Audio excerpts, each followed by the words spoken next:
Certified financial planner professionals are certified to provide comprehensive financial planning that can address just about any facet of one's financial life, including retirement, estate planning, taxes, education, and more. For more info, go to letsmakeaplan.org to find a CFP professional for you. We are back in better than ever. Mike and Mike, presented by Progressive Insurance. Our guests on the Shell Pennzoil Performance Line, and we hope that everyone had a safe and fun and relaxing Labor Day weekend. Now we hit the ground running. We've got football behind us, football in front of us. It's everywhere we look. Plus, Stanton and Maris, as we speak, are neck and neck.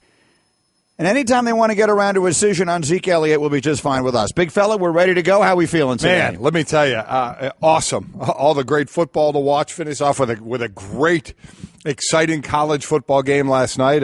Back in Atlanta again with Tennessee and Georgia Tech going 2 overtimes. It was a lot of fun to watch that game to finish off an incredible football weekend from the college side. Great golf that went on. I watched a lot of tennis yesterday as well. So it was been a lot of fun. After going to Notre Dame and seeing the new, finally Notre Dame with a video board and watching replays and stuff. So it was a good weekend. Who did you watch in the tennis? I'm just curious. The first thing Golick said to me, and we're certainly not going to start with this, but the first thing Nadal. You watched Nadal yesterday? I watched Nadal. I'm glad to hear you watched the tennis. Yeah. I watched some Federer. Mm-hmm. On the women's side, who did I watch?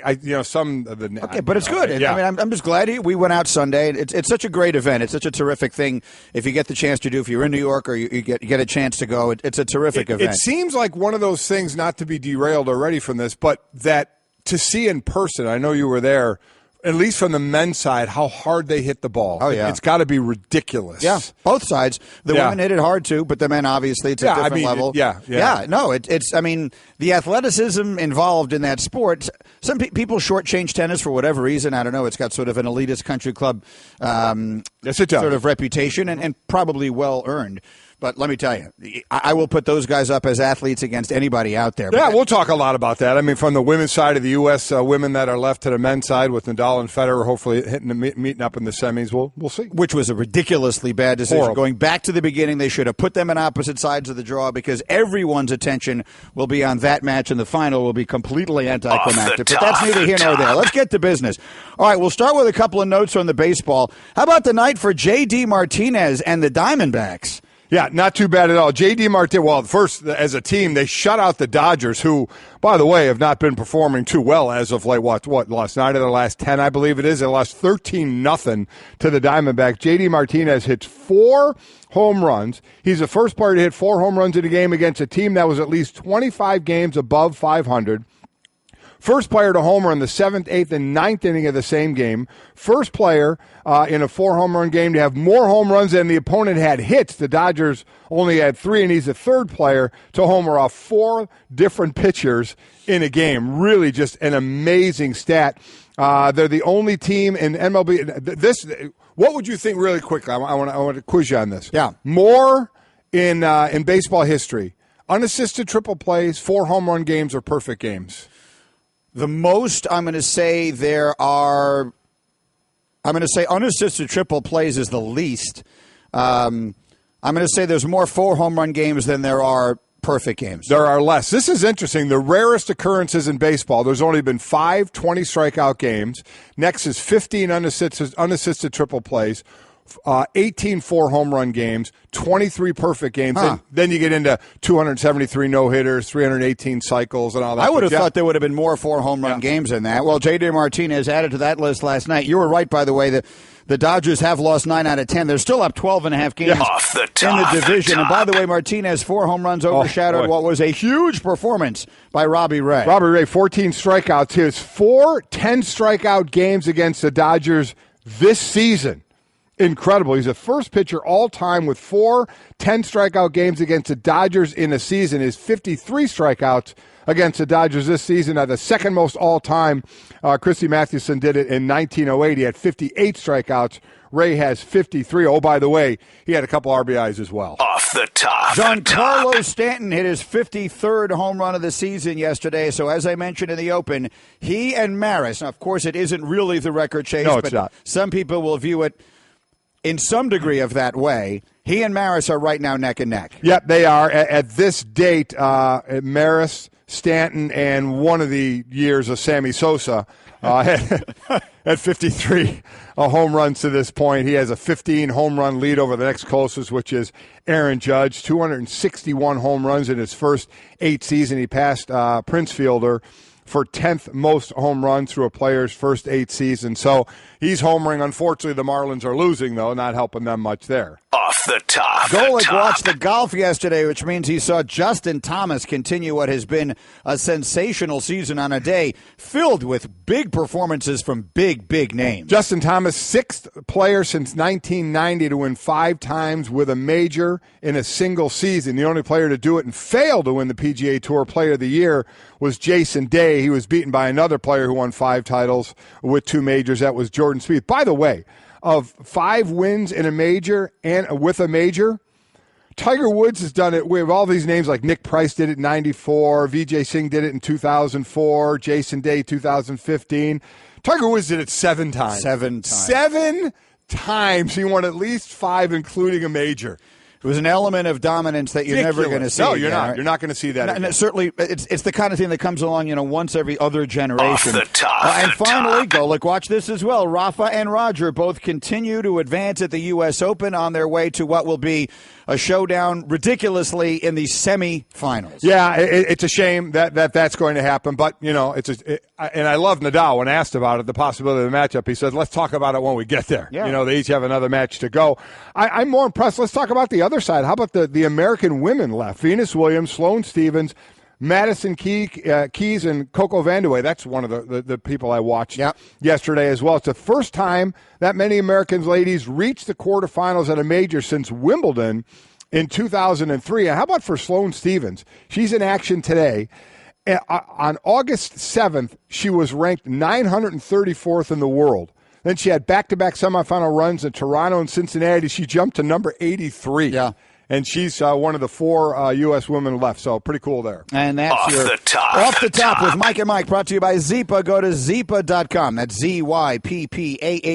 You can get a Zyppah so you can stop snoring and enjoy the summer. We hope you enjoyed the summer, and obviously the calendar tells us that it is still summer until September 21st. No, summer's over. For most of us, Labor Day comes, and that's it. You put away the white slacks, which I know, Golic, you enjoy wearing. I kept I am going to wear some white shorts still, but I put the slacks away. The white shorts will be what for our golf? Golic is already starting to try to talk his way out of our golf match on Thursday. We're golfing Thursday. Me, you, Mike Periano, Mike Watts, all the Mikes. It's the Mike's Open. We all golfed together at Old Memorial years ago. We're going to finish up with a golf match this Thursday. And listen, I'm not walking. We're walking. And B, if it's raining, I'm not golfing.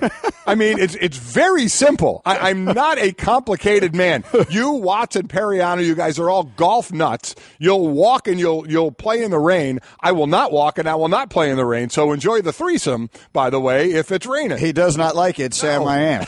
We'll see if that winds up working out. Meanwhile, all right, let me just very quickly go through this. I thought it was sort of a nice, quick, concise thing that Sam Farmer put together yesterday in the LA Times, because the NFL is back, ladies and gentlemen. Yes, it is. If you, like I, managed to avoid most of the preseason, then you've not really been in any way exposed to some of the things that will be different about pro football this year. So let's go through them quickly. Some of the rules changes in the NFL this year. Number 1, celebrations. The rules are relaxed on celebrations. Players have more room to have fun in celebrating big plays. Group celebrations are allowed now, and players can use the football as a prop. Yes, they can. It isn't anything goes. The league determines if violent, sexually inappropriate, or taunting, those things will still constitute a penalty. Okay. That's just funny.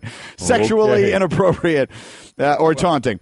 Okay, next thing, and this one is much more significant because it'll happen perhaps as soon as this weekend, and you'll say to yourself, wait a minute, I'd forgotten they made this change. Overtime is now 10 minutes. Right. Remember, we talked about that for one day, and then we all went back to our lives? Yes, we did. Well, now is when it becomes a factor again. The length of the overtime period has been reduced from 15 minutes to 10 minutes. It is still, however, at 15 minutes for the postseason, which I think is far less relevant because in the postseason, obviously, they're going to play it out. It will not end in a tie no matter what. In the regular season, 10 minutes, and it will end in a tie. Replay reviews are going to look different. No more sideline monitors, Mike, for officials. They'll now review plays on handheld devices, and designated members of the NFL officiating department in New York will be authorized to make the final call on replay reviews. So is our expectation that those will be faster? Will it be a little bit more efficient? That's what they're looking for. Let's wait to see it in use, if it's going to be or not. You're grounded is the way he describes this. No, my favorite play in the sport is gone. Defensive players can no longer take a running start and jump over the offensive line at the line of scrimmage to try and block a field goal or an extra point. Yeah, because you're not allowed to. You're not allowed to talk. Not allowed to hit the center at all, and you can't be within a yard by the snap of that. So you had to time that thing really, really well, and there was really no way around it unless your guard basically stood up and tried to block the guy. And what you do is you just put a guy over a guard. You just ram right into him. I'm bummed at that. I like the athleticism of timing that, because I put it on the kicking team. Just very up your, they're very regimented. You'll see the holder, look at the kicker, and then the kicker kind of nod when he's set, and then the holder looks back and puts his hand out, and it's kind of a timing thing.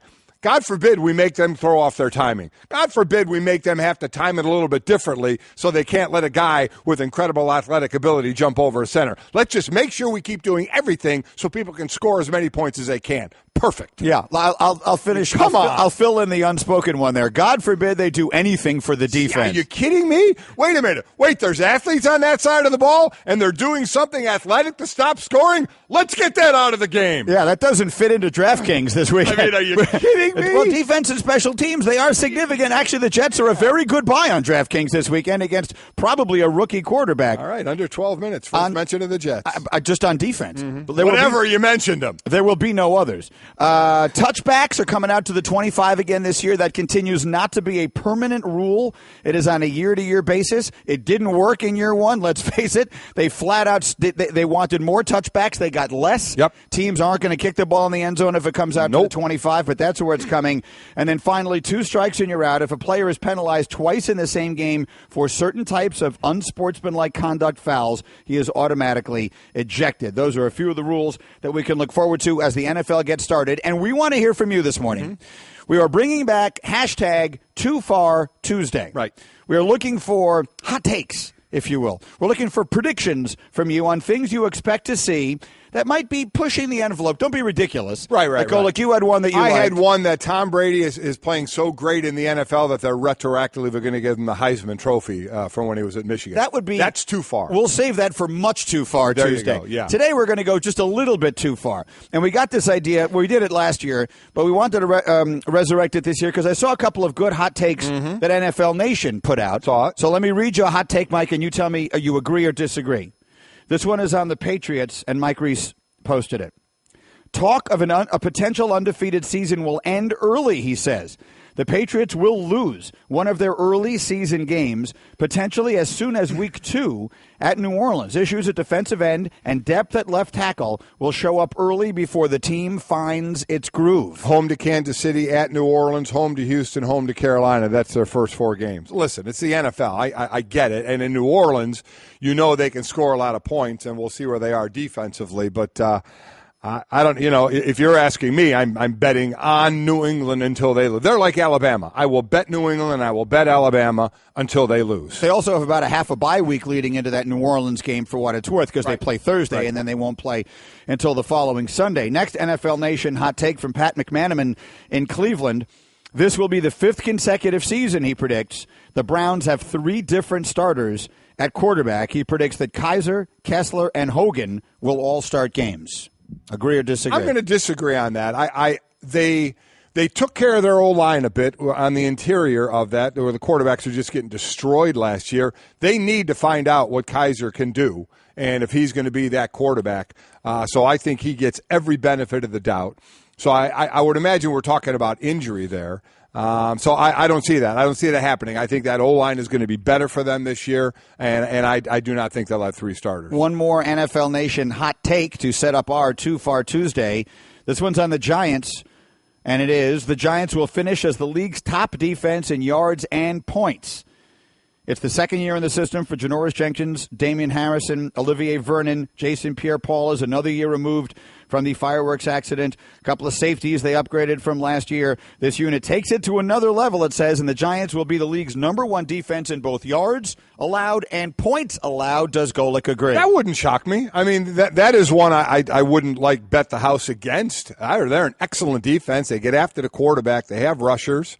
I like their secondary as well. Certainly what Collins has done, no doubt about that. And so, yeah, that would not stun me at all if that were to happen. I like that defense a lot. It's something that's going to, I think, we know their passing game's going to have to carry him. Odell Beckham, we'll see. He was on the stationary bike at their last practice where he comes along with that ankle, not only when he can come back and play, but further tweaking it. They don't have a great running game. We talked about that offensive line, so they're going to have to live on defense and the pass. All right, so let's hear from you. Hashtag Too Far Tuesday. Give us your NFL hot takes. Give us a prediction that, again, don't take it much too far. Right. Just a little too far on this Tuesday as we get set to kick off the NFL season with you. Mike and Mike, presented by Progressive Insurance. More independent agents sell Progressive Insurance than any other brand. Find an agent at Progressive.com. Now that's Progressive. And before we get to all the NFL action, Mike, let's look back on the college weekend because I'm sure a lot of people were out of their routine yesterday. Thank you to Mikey and Stu for ably filling these seats yesterday. But to go through the college stuff, let's start with the big game, Mike. And that was, there were a lot of big games. But Alabama-Florida State was the monster game on the schedule, and it certainly lived up. And I watched all of it. It lived up in terms of drama. It was for a game that had as little scoring. I mean, if you didn't see it, all the Alabama points came in that little flurry, basically, with the special teams errors.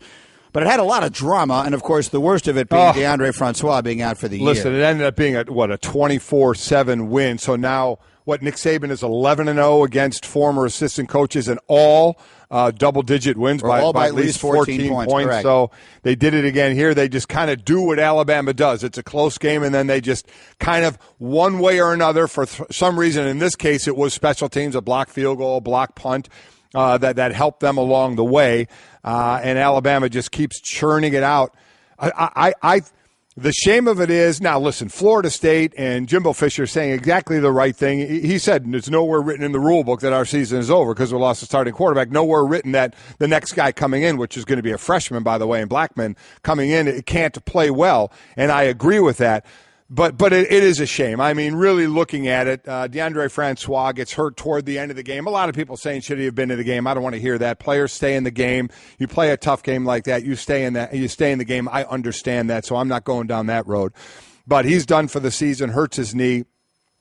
And it's a shame because that is Florida State is a championship defense, not a playoff champ. They are a championship defense. They are an excellent defense. That Derwin James is incredible. The player that he is, the versatility that he has, and Alabama has an excellent defense. It was a low scoring game until some of those things went on special teams. But I loved it. I loved the defensive game.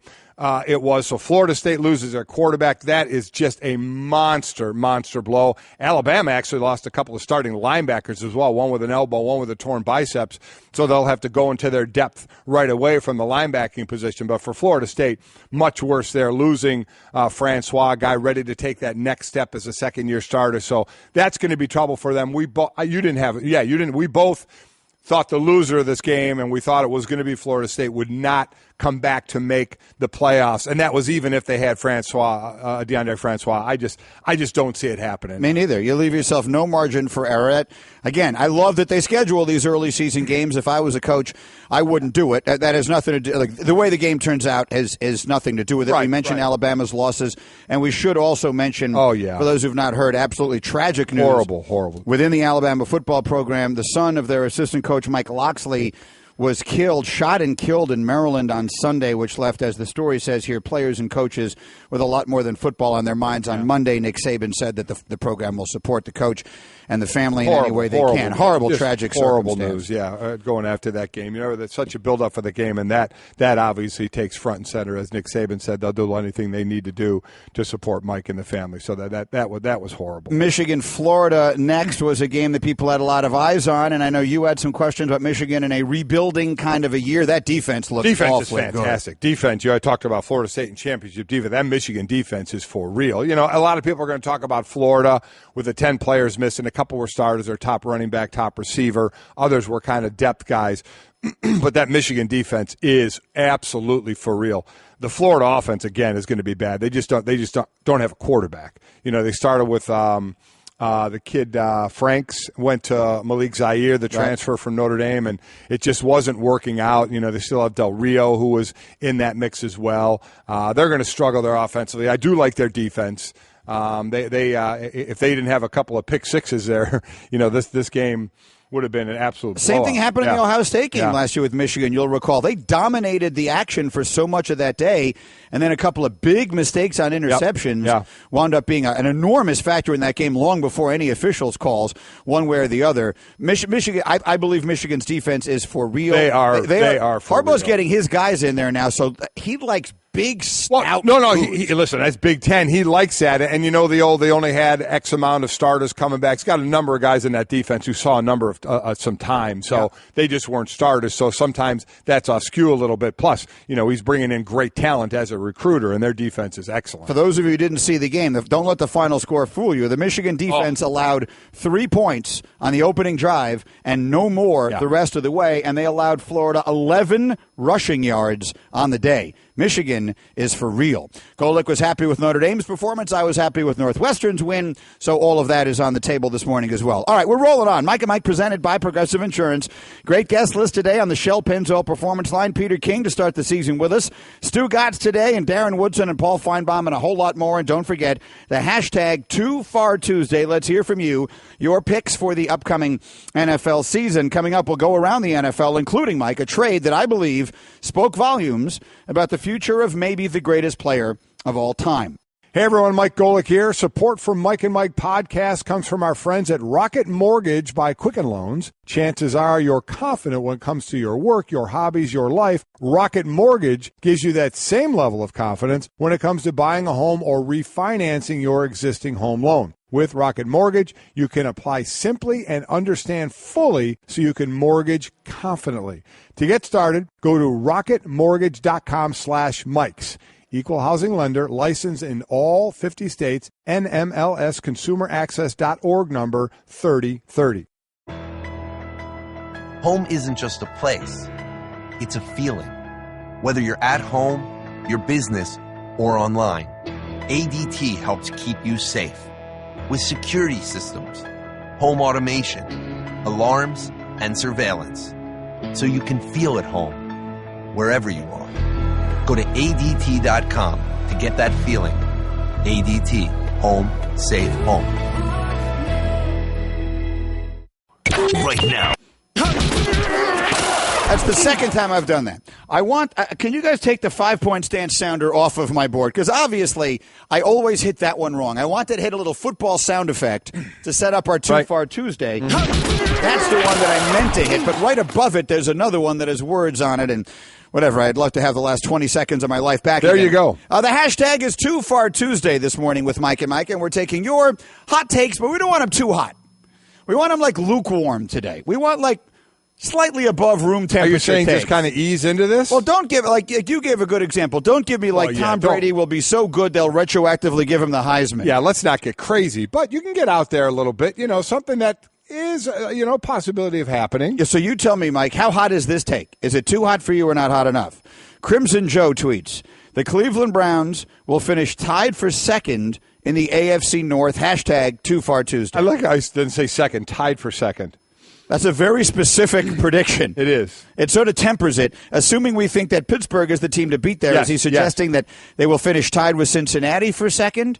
Or Baltimore? Is it possible that, we've now run through all of the options. Yes, we have. I guess in theory, if Ben gets hurt, which has happened in recent years, the Steelers could fall out of that. I'm going to say that one's too hot for my taking. I don't mind going off. I don't mind that Too hot. one. Too hot. That takes too hot. No, they're not finishing. Are you second in that enamored division. with Baltimore or Cincinnati? I'm much more enamored with Cincinnati than I am with Cleveland. Okay, all right. To me, that take is too hot. I don't mind that take. Let me see here. How about this one? Casey Castillo. David Carr will struggle and have more interceptions than touchdowns. Hashtag Too Far Tuesday. Here's what I like about it. First thing he should do is get the quarterback's name right. Right. It is Derek Carr. Yes. I'm assuming he's referring to Derek Carr. David Carr is an analyst Because if he is actually referring to David Carr, then the prediction is null and void. Yeah. If he means Derek Carr, Yeah. that's a hot take. I mean, that would be an extremely hot take. What happens first? Derek Carr throws for more interceptions than touchdowns, or Cleveland finishes tied for second in the division? I like Cleveland better. Me too. I like the possibility. That's a me little too hot. Me too. How about Buck Seckler tweets at us, a running back will win MVP this year, hashtag Too Far Tuesday. I mean, that's a good. I mean, I thought it wrong could with have that happened one. last year. Yeah. I honestly thought you could have easily given when you took everything into account. I thought you could have given Zeke Elliott the MVP award last year and completely justified it. That would not shock me at all if that were to happen. Now, it isn't going to be Zeke, obviously. No. Depending upon what Exactly, happens. yeah. The last running back to win most Had to be valuable Adrian player was Peterson, Adrian right? Yeah. Peterson in 2012. You know, could a guy like Le'Veon Bell win Le'Veon the Bell MVP could, award? David Johnson, depending on what the team does, I think, as well. If Arizona were to put together a stunningly good season, then that's what it's going to have to be. That's I think in this exactly day and age of the NFL, unless a guy goes over 2,000 yards, Right. you're going to need a guy who's going to put the combination of pass catching and that's running those two on a guys, really good team. Those two guys are the top two guys to do it, and right off the bat, you would say Pittsburgh would be the team you could go that you think would go further. Keep those coming all morning long. We're taking your tweets to the 1-800-Flowers.com Twitter feed the first Too Far Tuesday of the season. We like our takes hot, but not too hot. And we remind you, you can watch and listen to your favorite games and shows on the ESPN app. It's simple, it's easy, it keeps you connected. Take ESPN with you everywhere. Download the ESPN app right now. All right, of all the things that happened this weekend, and I mean all of them, the one that I think had the most interesting and significant repercussions long term was the New England Patriots trading away Jacoby Brissett. They traded away their third-string quarterback who played admirably, was drafted in the third round not long ago. I mean, he's a player that there are people in the league who think he has a future at the quarterback position, including Bill Parcells in a big way. They traded him to the Colts for Philip Dorsett, we would assume, as a result of the Edelman injury. Mm-hmm. But what does this mean, big picture? It means you've got Brady, who is 40. It means you've got Garoppolo, who is a free agent at the end of this season. I think, Mike, what it means is that Bill Belichick has made up his mind that he's not letting Jimmy Garoppolo go, no matter what happens. And the only way to do that is to franchise him next year. So they will franchise him, and that means, assuming Brady is still there and playing well and at a high level, that you are going to have Garoppolo as sort of in waiting, making more money than Tom Brady. Yeah, we'll see. We'll see. I don't. Well, you tell me how else it plays out. Why else do they trade Jacoby Brissett, who is an able-bodied backup and doesn't cost you practically any money? Well, I think there's one thing to having Garoppolo on the team to know you're a Super Bowl team, and for the chance that Brady might get hurt. You have a guy that could step right in and keep the team going to help still win the Super Bowl. I'm not going to lie. I think it's ridiculous, the talk of Brady and the possibility of Garoppolo taking over next year and this being Brady's last year. I think it's a joke. Why? I think Brady's going to be the next 2 or 3 years. I think it's ridiculous to think that the year he had, that there's going to be such fall off after this year that you're going to say, oh, yeah, we're going to dump Brady and sign Garoppolo and he's the quarterback of the future is nuts. I think you're nuts. I think anybody who says that is nuts. Brady is the quarterback for this team for 2 to 3 more years without question. And I think any talk of Garoppolo taking his job, I've heard people saying, has Garoppolo closed the gap? My God, people, what are you talking about? Tom Brady is the greatest quarterback to play this game, had one of his best seasons last year. He's not going anywhere for the next couple of years. And any talk of it, in my eyes, is ridiculous. No, it isn't, because he's 40 years old. He's 40 years old. As I said, 2 to 3 more years. Any talk of Garoppolo taking over next year is ridiculous. Listen to me, okay? I've heard you say it time and time again, and it's ridiculous. The actions speak louder than words in everyone's case, and especially with Belichick, because he never says anything. But the trade of Brissett, Mike, is a major step in that direction. You're taking a backup who was under control now going forward. If you were to lose, just play it out. I played it out. I know the play out. I get it. I've been around this for a while. So I then get tell it. me what happens next year. What happens? Well, my point is they could do that. I'm not saying they won't.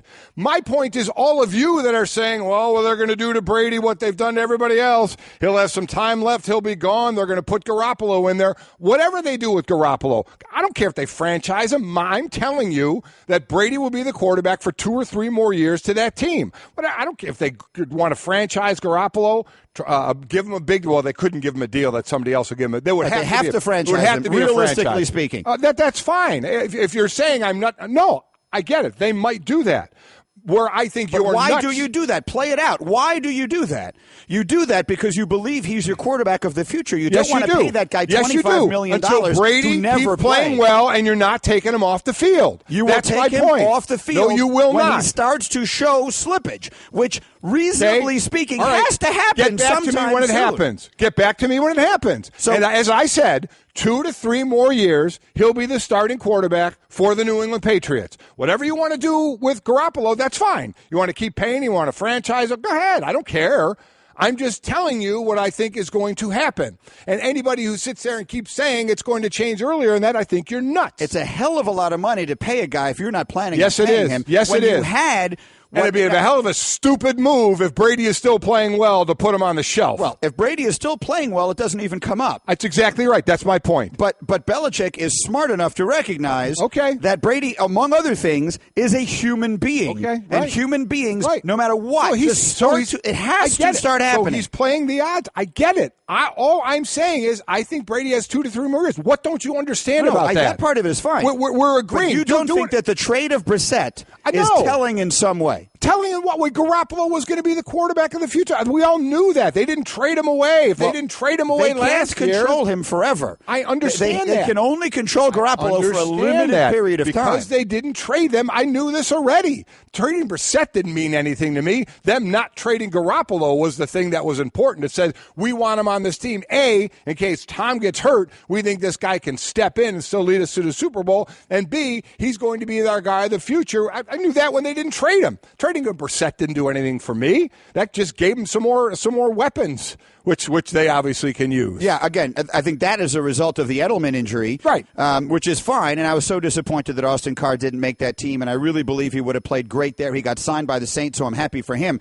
But either way, to me anyway, trading away Brissett leaves you with no security blanket, or whatever the word I'm looking for is, so you can't lose Garoppolo. Give me the last years of where they've only gone with 2 quarterbacks. That's what New England does. They have 2 quarterbacks on the roster. I understand. So they don't have 3. So they weren't going to have 3. So Brissett got traded away. Well, I mean, last year they had 3. They had 3, right? They had these 3 guys. Look at the next, but Brady was suspended for the first 4 games. You look at the amount of years, go back X amount of years, 2 quarterbacks. That's what they have. This Brissett trade didn't do anything for me. Them not trading Garoppolo, to me, was the thing that we're going to try and hang on to him to see how things go. So, to me, just to sum up my feeling on this, the actions dictate that Belichick has they suggest, I shouldn't say dictate, that Belichick has decided that Garoppolo is the future of quarterback at New England. That. Well, but they can only control him for so long. I understand that. So, I mean, 3 years at this point seems like that's going to be – now, look, anything can happen. Sure can. They could franchise Garoppolo and decide to move on from it, but that feels like a very unusual circumstance. All right, well, we'll see. My Too Far Tuesday is that Jimmy Garoppolo will be the starting quarterback of the New England Patriots a lot sooner than Golick thinks he's going to be, but that obviously remains to be seen. Let's keep getting yours. We have all kinds of other news out there, including stunning trade news of an entirely other variety, and I don't know what to make of it. Sports fans anywhere can earn a nationally recognized degree from Penn State. Online. Whether you're starting or finishing your degree, study where and when it's convenient for you. Choose from more than 125 programs to become a top prospect in your field and advance your career. Learn more at worldcampusinfo.com. Penn State World Campus, a world of possibilities. Online. Visit worldcampusinfo.com today. That's worldcampusinfo.com. All right, we're taking your tweets this morning with the hashtag #TooFarTuesday and a couple of other ones. Again, we're looking for takes that are reasonable. Jokingly, I'm saying I don't want them to be too hot. We're looking for lukewarm takes here. How about Zach Stratton tweets at us, Aaron Rodgers will beat Tom Brady's single-season touchdown record, hashtag #TooFarTuesday. Something like that, I think, is reasonable. Yeah, Rodgers seems to be gearing up for a huge Yeah, he really does. So I like a take like that. Jim says the Saints will lead the league in rushing. I don't see that. Neither do I. I don't see that. Yeah, they have Peterson now. Yeah. And so maybe they'll have a little bit more balance. I was actually reading a story out of one of the New Orleans papers, I forget where it was, about Peterson catching passes out of the backfield. Yeah, but I still say watch Ingram's from your fantasy play. Ingram does the job of catching that ball great out of the backfield. Right, but then so the combination now you have a little more right. depth there. And then Paul Carty tweets, here's a too-far take. The Raiders will have both the offensive and defensive MVPs in Carr and Mack. Wow. How about that? I could see it happening. That could go down as one of the genuinely great drafts. That would, You look yes. at teams that have had two players or multiple players in one draft, and there was one year, I believe the Bears, correct me if I'm getting this right, I believe that they drafted Gale Sayers and Dick Butkus the same year. You talk about like teams that have had great drafts. The Steelers, one of their drafts was legendary that set up the team that wound up winning all those championships in the 70s. Drafting Derek Carr and Khalil Mack in the same year might wind up being one of those kind of drafts. Well, you're not kidding. What a payoff for them already, let alone going forward. All right, let me very quickly get this in. It's Straight Talk. It's brought to you by Straight Talk Wireless, best phones, best networks, no contracts, just perusing all the different stuff that was out there this weekend. There's this story. The headline just sort of stopped me in my tracks. It's from CBS Sports, and it is a report that the Cavaliers are shopping the first-round pick that they acquired from Boston, which is the Brooklyn pick, in the Kyrie Irving trade. It is projected to be, it would be expected to be, a very high pick in next year's draft, which is expected to be a great draft. This actually was originally a report from Joe Varden of Cleveland.com that states the Cavaliers are taking calls about the pick.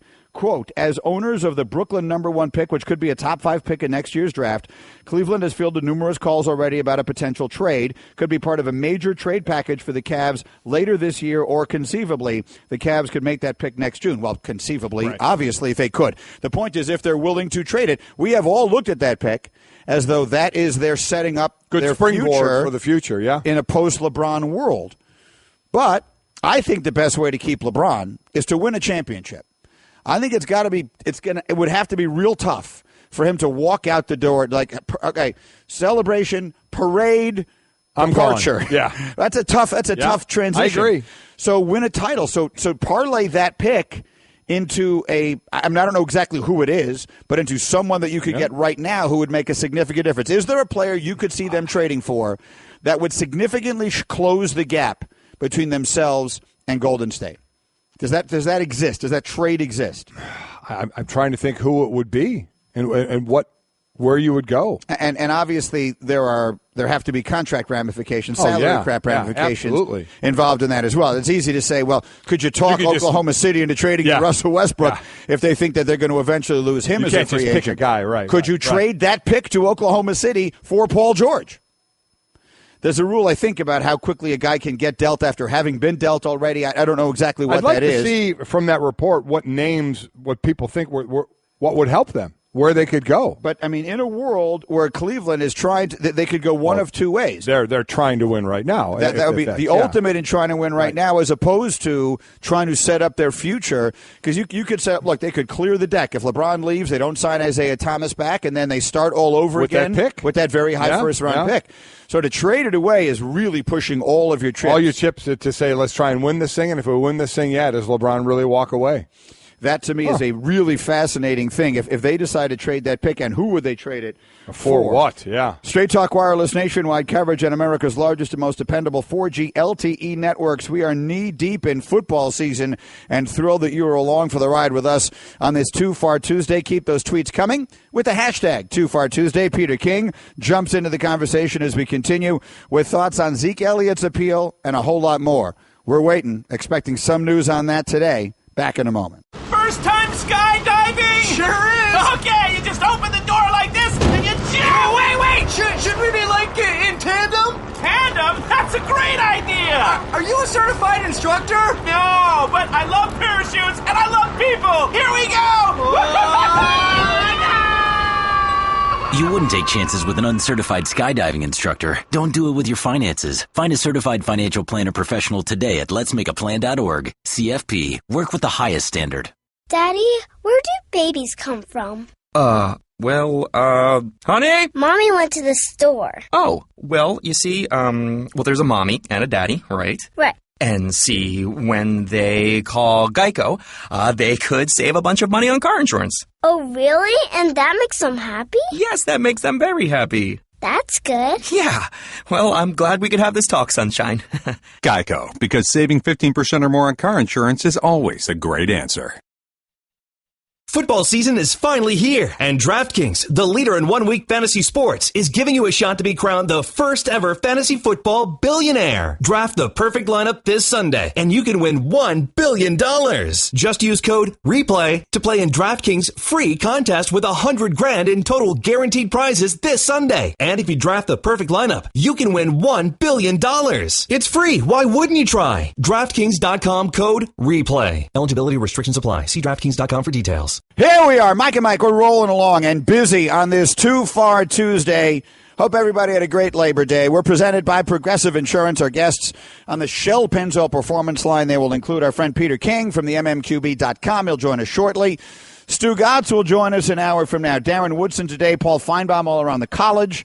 We only got a little bit into some of the big college stories of the weekend. We'll get some good ones. Golik's take on a few more of those a little later, and all morning long your takes using the hashtag TooFarTuesday. Give us your predictions for the upcoming NFL season. We want reasonable push the limits a little bit. I think this was a little easy. I think this actually could happen. This a tweet from Ryan. J.J. Watt will have more touchdown than the Jets have wins. Oh, then the Jets have wins. Yeah, not that the Jets have touchdowns. Well, I mean, that one was. I think it's almost indisputable. J.J. Watt more touchdowns than the Jets have wins. Yes. Well, I mean, to me that I'm not even sure you could get that bet on the board. So if J.J. Watt gets to 2 touchdowns, it's a commanding lead. Probably. Yeah. Look, the Jets are probably facing Nathan Peterman.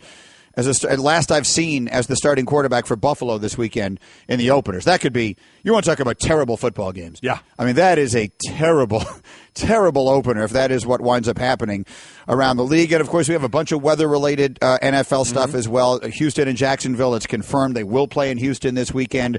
So that's obviously great news. Yes, it is great news. And Miami and Tampa may not. Yeah, with the hurricane, was it Irma? Irma. That's coming up there. We'll have to keep an eye on that and take a snapshot of the Las Vegas line. The Los Angeles Rams are favored in the game.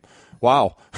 Don't know what the last time that happened was, and not sure when the next time it'll happen will be. I've seen some interesting prop bets also. But it's because, real quick, we should explain, it's because Andrew Luck is not playing. Yeah. The Colts would be a 3-point favorite if Luck was playing. Luck is not playing. Scott Tolzien gets the start.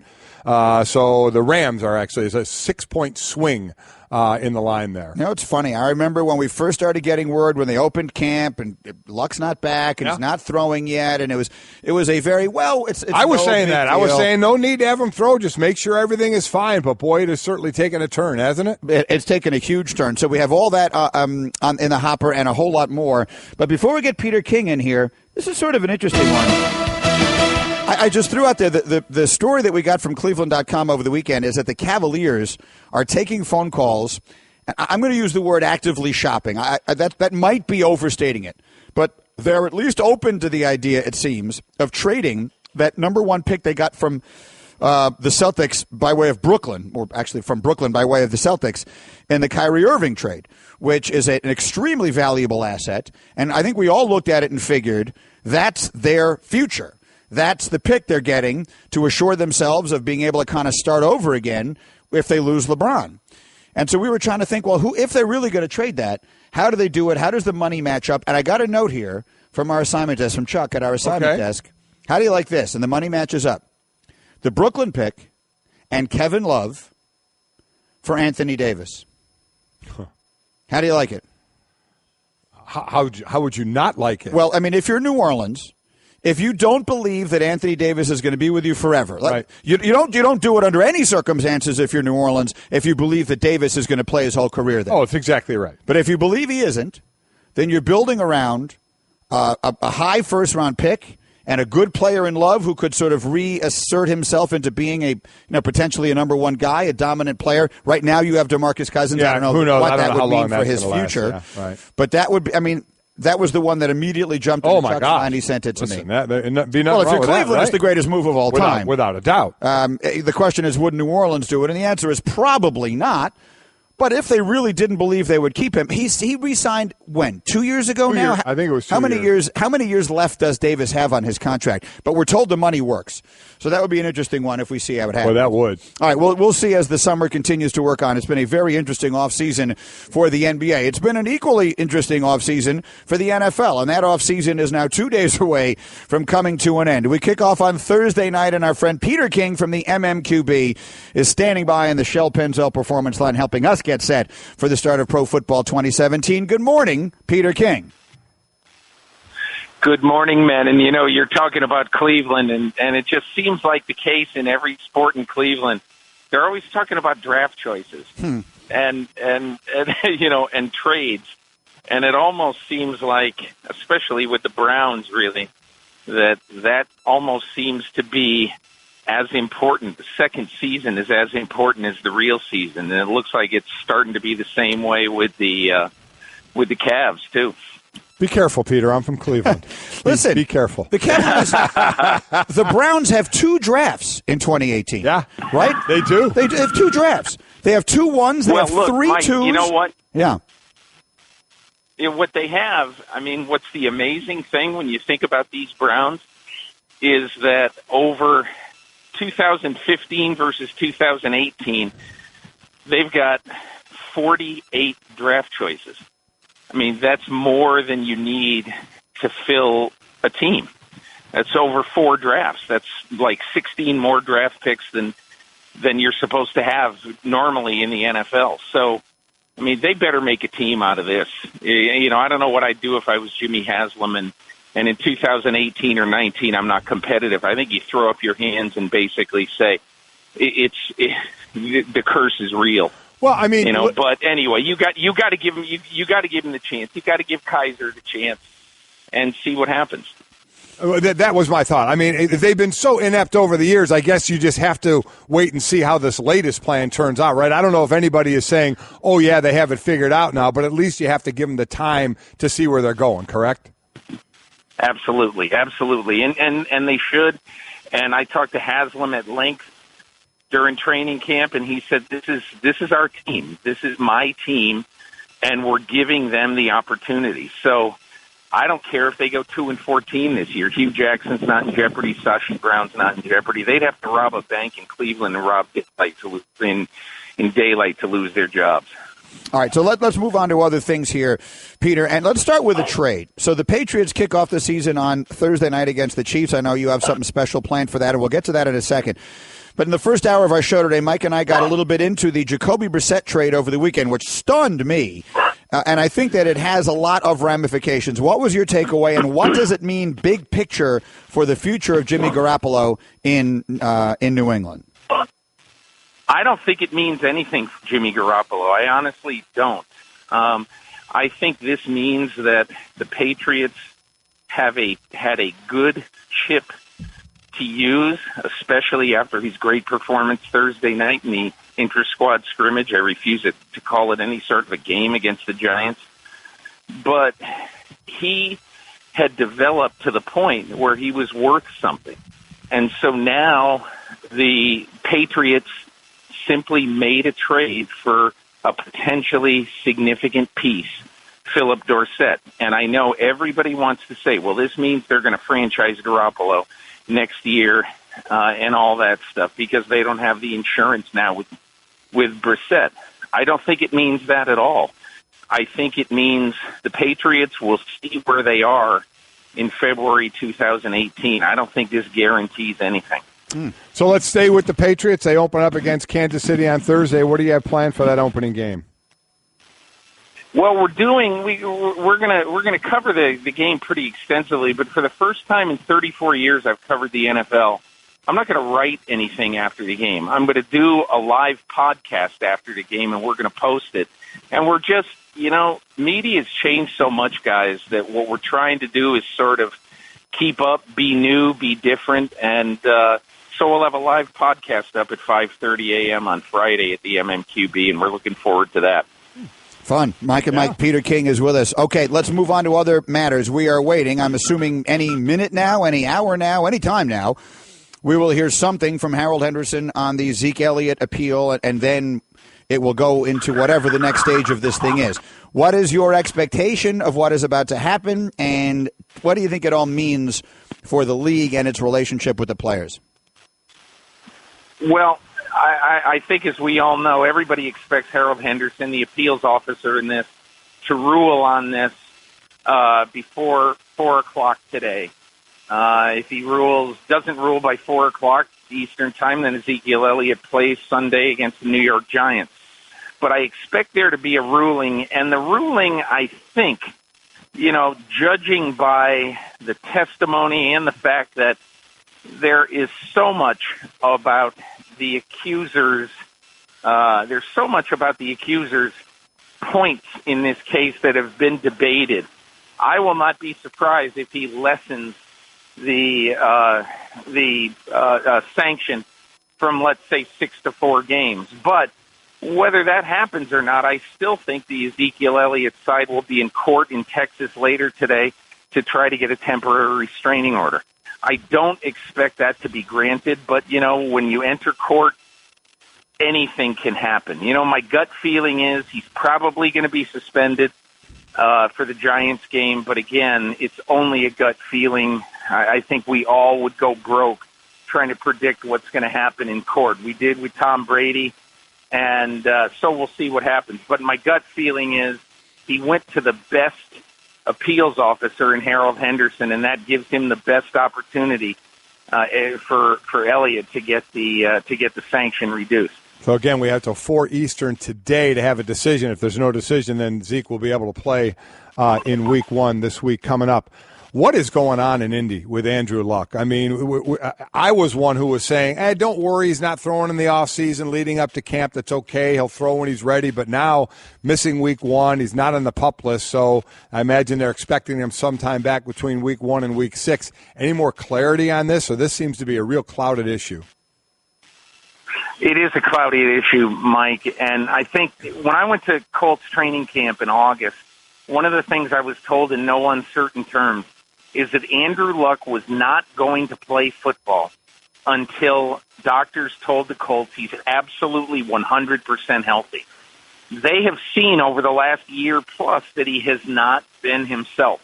And so Chris Ballard, the new GM, basically said to the doctors, hey, listen, just tell me when he can practice and when he can play and when his shoulder is absolutely 100%. They don't want this to be a lingering issue. And I can't blame Ballard at all, because to me, when I look at the Indianapolis Colts, I think you have to take the long view. If you're going to have Andrew Luck and you're going to be concerned constantly with what shape he's in, that's no way to go through this season or future seasons. So they're taking the conservative way, and that means probably, I think, for more than the first week, Scott Tolzien. I think the big question is, week 2 or 3, does that mean that Jacoby Brissett could play if Tolzien struggles in week 1 against the Rams? And to boot their center, Ryan Kelly, the good kid they got from Bama in the first round, what was it, last year? He's hurt. He's out for about 8 weeks. Could be a rookie, Deshaun Bond, undrafted kid from Cincinnati, starting at center. So you want to be careful who's in front of Luck and make sure he's ready to go. Mike and Mike, presented by Progressive Insurance. Peter King is with us. You mentioned in your Monday Morning Quarterback column that trades seem to have been way up this offseason, and particularly this flurry at the end over the last couple of days. What was the cause of that?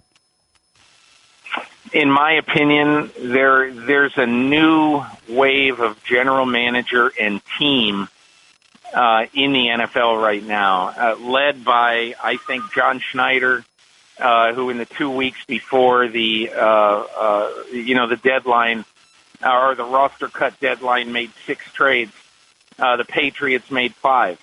And I think those teams, basically, everybody looks at those teams, number one, and says, well, if they can do it, why not us? And because teams like that are setting the sort of setting the pace, and they're essentially saying, okay, here's what the market cost of a usable defensive end, Cassius Marsh, is. It's a 5 and a 7, and everybody looks at that, and that's what sets the market. John Schneider's unafraid of setting the market. The Patriots are unafraid of setting the market. And both of them, I think, and you've got other general managers. Rick Spielman likes to trade in Minnesota. Howie Roseman likes to trade. Thomas Dimitroff in Atlanta likes to trade. These are people who are unafraid of making trades. And I think that is one of the big reasons why so many trades have happened so far in 2017 before the season. To me, Peter, and for both of you guys, I don't think nearly enough was made from an overall impact on the standings kind of way of the trade of Sheldon Richardson to Seattle. For people who haven't had a chance to see him play, and he's been largely on bad teams with the Jets, and there have been a lot of headlines about him that have been not so flattering, and all of them of his own doing, deservedly. He's been a bit of a pain in the neck. But, Peter, he's a great player. I mean, a genuinely great player to plug directly into the middle of the defensive line of an already great defense. This could be an enormous impact or enormously impactful move that the Seahawks made.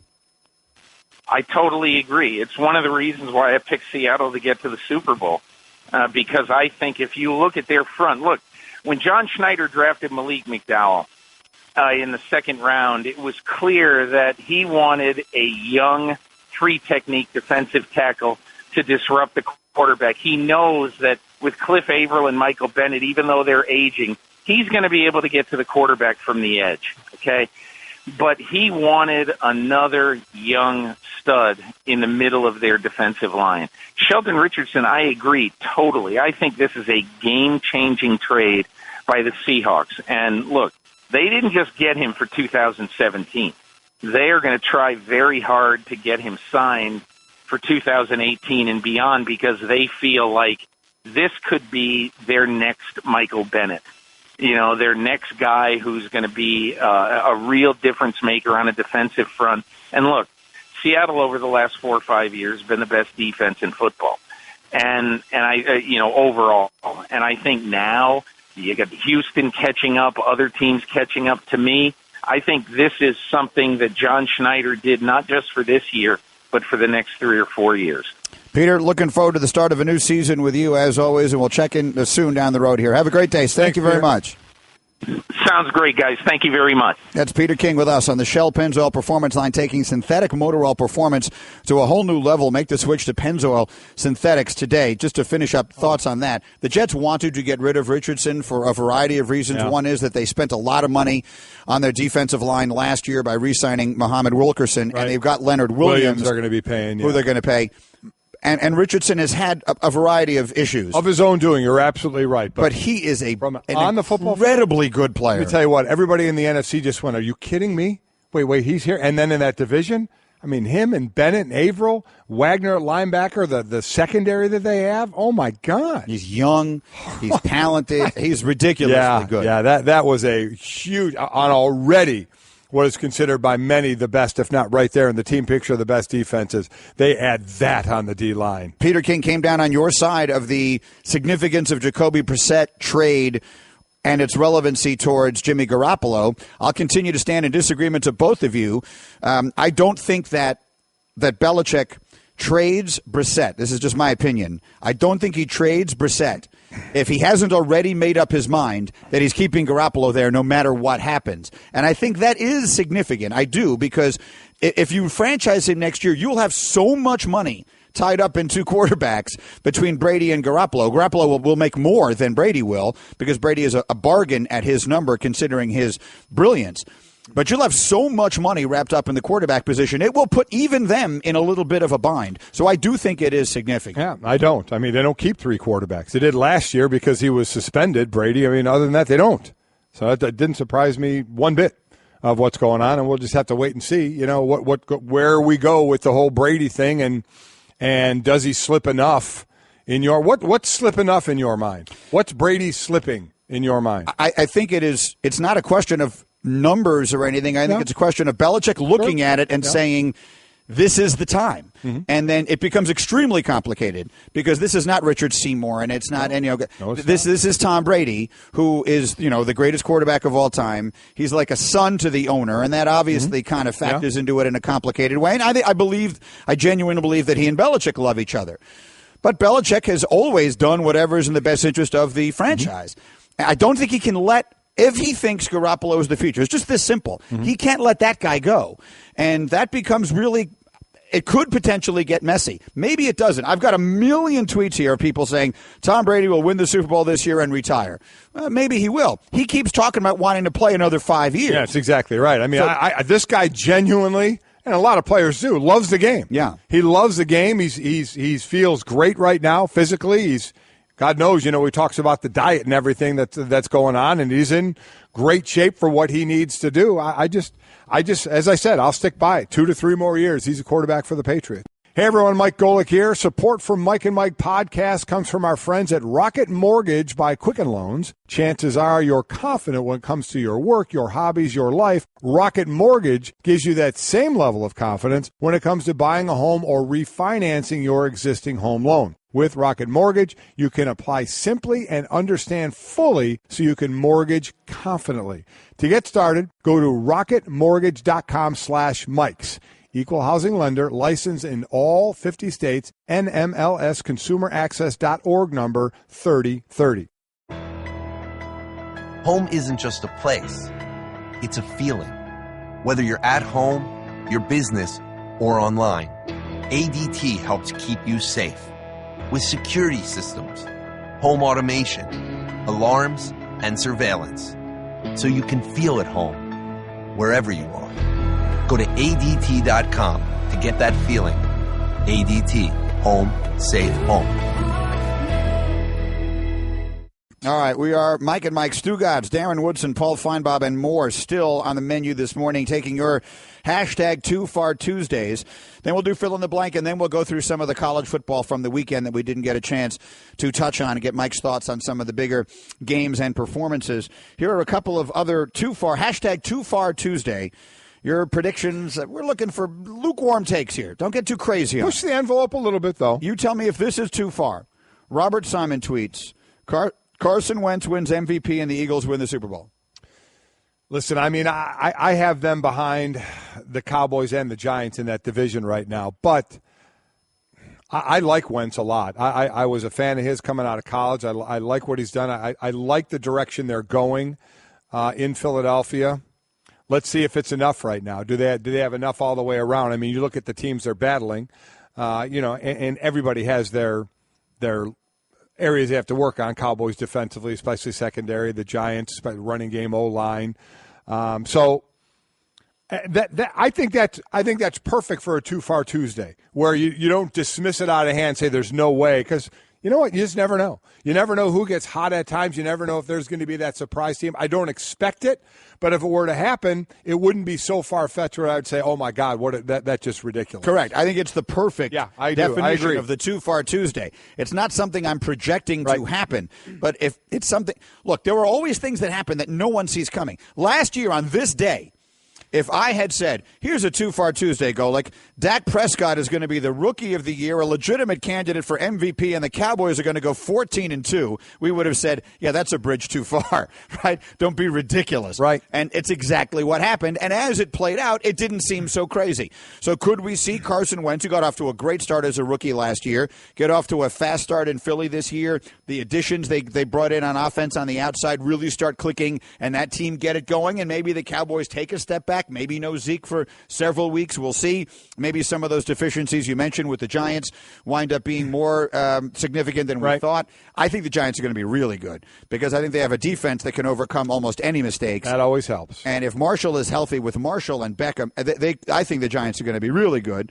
But either way, it's not totally beyond the realm. This is one that's a little pushing it to be. And Marcus says 2 rookie quarterbacks will start against each other in the playoffs. Now, the one you could possibly see is Deshaun Watson. A lot of people think Houston's a playoff team. So go in the AFC. Well, Mahomes would be the one. I was going to say, beat Mahomes, because the other AFC starters are Kaiser. You don't see the Browns getting there. Mahomes. Yeah, is Peterman, does he get a lot of starts in Buffalo, depending on Tyrod Taylor? Do you expect them in the playoffs? No, I don't. So I think this is a reach, and in the NFC, I don't see it happening. So I think that one, I don't see any real shot of that one happening. Though with injuries, you can never tell. Yeah, I mean Trubisky, but the Bears don't feel in any way, shape, or form like a playoff team. So we'll see. Yeah, that's the likelihood of that. While slim, if it were to happen, would be Mahomes and Watson. I think that would be it, yeah. Those feel like playoff teams. All right, keep the Too Far Tuesdays coming, and we'll keep going through them all morning long. Good fun to be had. Fill in the blank, meanwhile, is brought to you by Mahindra Tractors and Utility Vehicles. Mahindra USA, the world's #1 selling tractor. Here we go, Golick. Fill in the blank. Number 1, Brock Osweiler will start blank games for the Broncos this season. Wow. 3. I mean, I don't really know. I mean, I do. Let me put it this way. I do think he's going to start some games. Why? Well, Lynch, I do not think he's hurt now, but I just do not think Lynch. I had questions about him coming in. Forget even the first round. Questions about him playing. And I think this is a Super Bowl caliber defensive team for sure.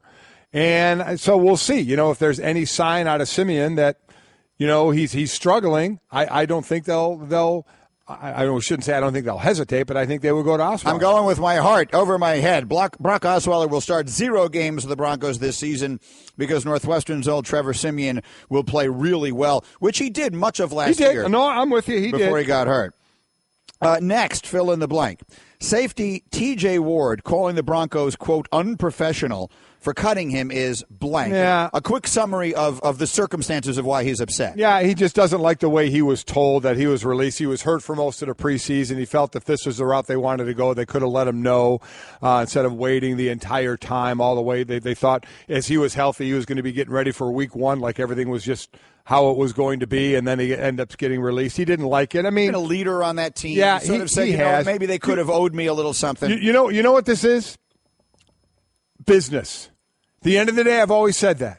You know what? You can think you have a better relationship than some, a more personal relationship with some. At the end of the day, this is a business. You get paid large sums of money to perform for a team, and a team has to make decisions about those people and who are making that money. And at the end of it all, don't take it personal. It's a business. Yeah, in fact, if I were to fill in the blank, I would say him calling the Broncos unprofessional for cutting him is the opposite of right. It is totally professional. It is purely taking into account the best interest of the football team, and we see teams do it all the time. Is it right? I mean, I don't think so. Look, I'm going to bring up a Jets example again.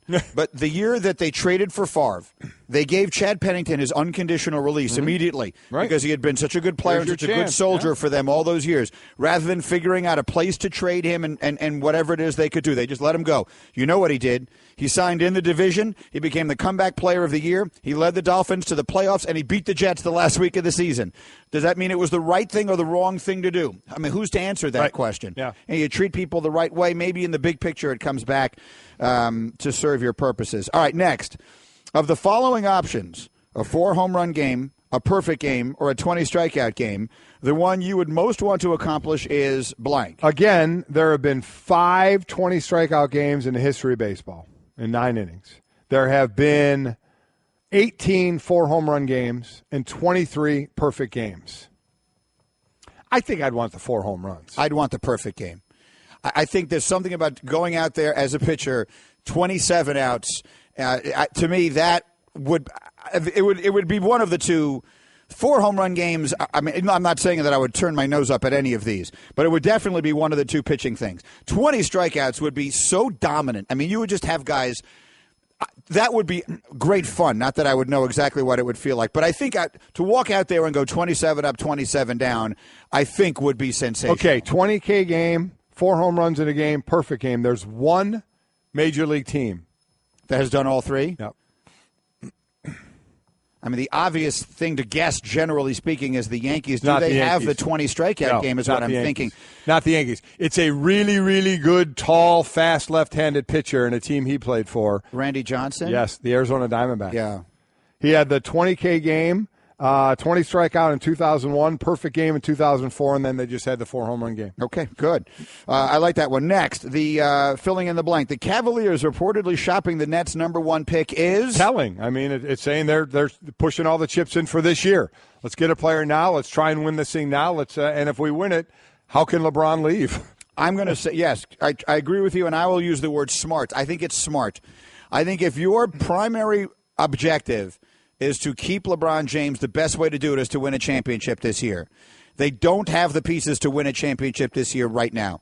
I think that even if you want to argue that they got better with Isaiah Thomas and Jay Crowder than they were with Kyrie, they're still not enough better to beat Golden State. I agree with that. If they turn that pick and Kevin Love into Anthony Davis, they are. I don't know if they'd be favored, but they'd be one hell of a lot closer. Shot. Exactly. You give LeBron James a season with Anthony Davis. Listen, I can't argue with that. That would be the scariest combination of players. LeBron James and Anthony Davis. Would it be overstating it to say that would be the scariest 1-2 punch the league has seen? Pretty darn scary. Maybe since Magic Johnson and Kareem? I mean, what would be scarier than that? That would be scarier than Curry and Durant. In a game that doesn't really use the bigs a lot anymore, that would be one. And Davis the way is he such plays. a fluid big. I know. All right, one more quickly because I want to save the last one for a bigger conversation. Tom Herman should feel blank after Texas's season-opening home loss to Maryland. Embarrassed. Just embarrassed. The way that team played, the way they were down, they were getting smoked in that game. 27-7 in the second quarter. 1 point, 30-14 at halftime, I think. They were getting smoked. Now they started to mount a comeback, but just horrible from what they were to what was left in the cupboard to what this first performance was. Listen, kudos to Maryland. Let's give them all the credit in the world for doing what they did. But on the people that are focusing on Texas, man, that was an ugly start. Oh, yeah. I mean, if Charlie lost that game that way, think about the conversation they'd Without be having question. today. This is supposed to be the start of the new era and new kind of play and all that, and it just was not there. Fill in the blank. Brought to you by Mahindra Tractors and Utility Vehicles. All right, all around the college football world as we continue next. Get Golik's take on all the things we saw, including, I think, maybe a Just Shut Up nominee.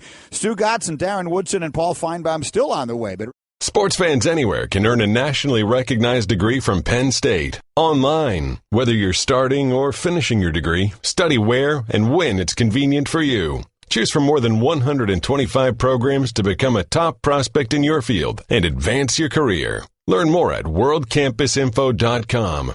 Penn State World Campus, a world of possibilities. Online. Visit worldcampusinfo.com today. That's worldcampusinfo.com. Golik's going to go through some of the interesting college notes of the weekend in just a moment, but very quickly, I think Hembo sent a really good stat here as we're doing the hashtag #TooFarTuesday, your predictions, and some of the things that sound crazy, like, for example, the Falcons missing the playoffs. Right now, that sounds nuts. How could they miss the playoffs? Well, again, a year ago today, if we'd said the Panthers are going to fall to 6-10 and miss the playoffs, it would have sounded crazy. And last year, there were 9 teams, this is the note from Hembo, there were 9 teams that had better odds to win the NFC last year than the Falcons did. They were 40-1 to win the conference before the season. They had the same odds as the Bears, who finished 3-13. Matt Ryan had 100-1 odds to win MVP, the same as Jay Cutler and Ryan Tannehill.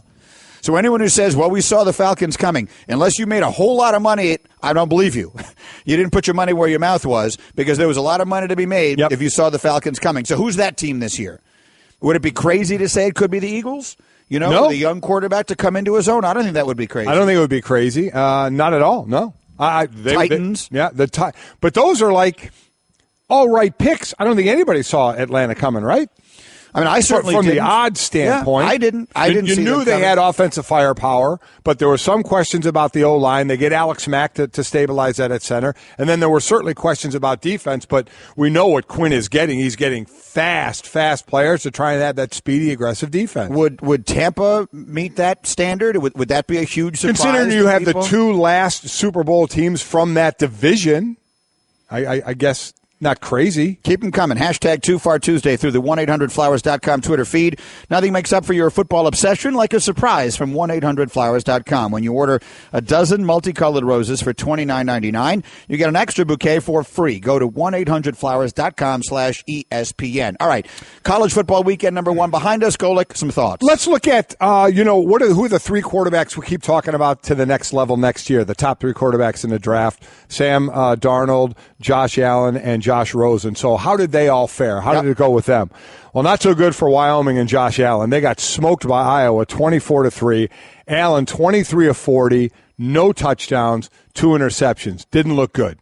So not a great start for him and a chance to go against, a Big Ten team, and try and show your wares a little bit. Yeah. Didn't go so well. You look at Sam Darnold, USC, a team that was trailing in this one. They were playing Western Michigan. They trailed 24-14 in the third quarter. And this close, they were a 28-point favorite in this game, and they were down. Western Michigan was having success running on them. Darnold started out shaky, ended up 23 of 33 for 289. He had a rushing touchdown, no passing touchdowns, and 2 interceptions. So, you look at that from a stat standpoint.